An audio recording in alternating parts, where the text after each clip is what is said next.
just launched yesterday the Fenir Super Sport, which is a new line of cars. It was a world debut of it was yesterday at the Dubai Motor Show.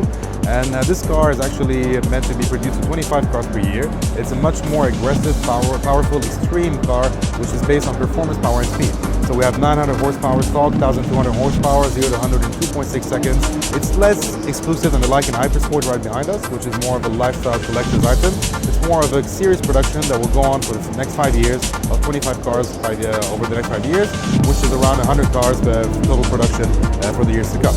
Besides that, we are actually working on the SUV, which is going to be launched next year at the Beijing Auto Show, produced to 100 cars a year, price ranging between $250,000 and $300,000, and it's targeted to be the fastest SUV in the world. So I think you should stay tuned to see what's coming next year.